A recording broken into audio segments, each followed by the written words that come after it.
You have watched someone describe waking up at 5, training every day, eating perfectly, building their business, and staying calm under pressure, and somewhere in the back of your mind, quietly, a thought appeared that you have never said out loud. It is easier for them. Something about them is different. Because if they had your life, your background, your mind, your level of resistance, they would understand why it is this hard. That thought feels like honesty. It is not. It is one of the most sophisticated protection mechanisms your brain produces, and it is costing you more than almost any other belief you carry.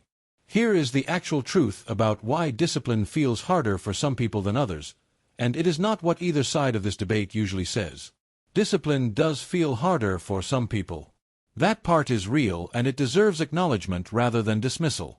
The person who grew up in an environment where delayed gratification was modeled consistently, where effort was praised over outcome, where the adults around them demonstrated disciplined behavior as normal, that person's nervous system was calibrated early toward a baseline that makes certain disciplined behaviors feel natural rather than forced.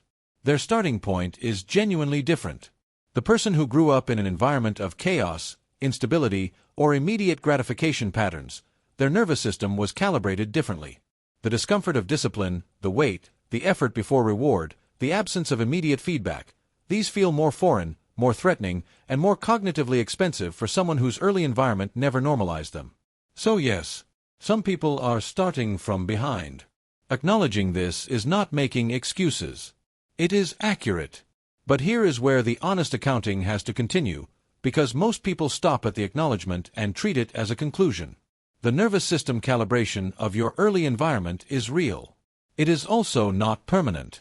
Neuroplasticity, the brain's documented capacity to rewire in response to new repeated experience, means that the calibration you received is a starting point, not a fixed ceiling. Every disciplined behavior you practice, regardless of how uncomfortable it feels initially, is new data your nervous system is processing. Every time you do the uncomfortable thing and survive it, the threat response associated with that behavior decreases slightly. Every time you close a loop you opened, honor a commitment you made, or push past the first signal to stop, you are not just completing a task. You are recalibrating. The gap between someone who finds discipline natural and someone who finds it hard is not a gap in capacity. It is a gap in accumulated repetitions. And repetitions are the one variable in this entire equation that is entirely within your control regardless of where you started. But there is a second reason discipline feels harder for certain people that has nothing to do with early environment, and almost no one talks about it directly. It is the cost of self-awareness without self-compassion. The person who is deeply self-aware, who notices every failure, every inconsistency, every gap between who they intend to be and who they are actually being, experiences discipline failure at a higher resolution than someone who simply does not notice. They feel it more sharply. They carry it longer. They generate more internal noise around each setback, which depletes the mental energy needed for the next attempt. High self-awareness without self-compassion does not produce better performance. It produces a cycle where each failure is felt so acutely that the system generates increasing resistance to attempting again, because the cost of failure has been amplified far beyond its actual size. The solution is not to become less aware. Awareness is an asset. The solution is to pair the awareness with the same objectivity you would offer someone you respected. When you fail to maintain discipline today, the accurate response is not "this is evidence of who I am." The accurate response is "this is data about what the conditions were today. What changes tomorrow?" Data, not verdict. Here is what this means practically.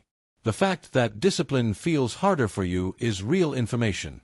It is telling you something about your starting calibration, your self-awareness threshold, or both. But it is not telling you anything about your ceiling. The ceiling is determined by one variable alone: what you repeatedly do from this point forward. The person whose discipline feels effortless built that effortlessness through effort that felt anything but. The naturalness you observe in others is not a personality trait they were given. It is a residue of accumulated repetitions that preceded your observation of them. Start where you are. Recalibrate through repetition.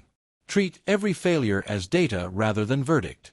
And close the smallest loop available to you today, not the most impressive one, not the one that proves something to anyone watching. The smallest one. Because the smallest kept promise is worth more than the largest intended one. If this channel is giving you something that cuts through the surface, the real mechanisms, not the motivation, subscribe and stay close.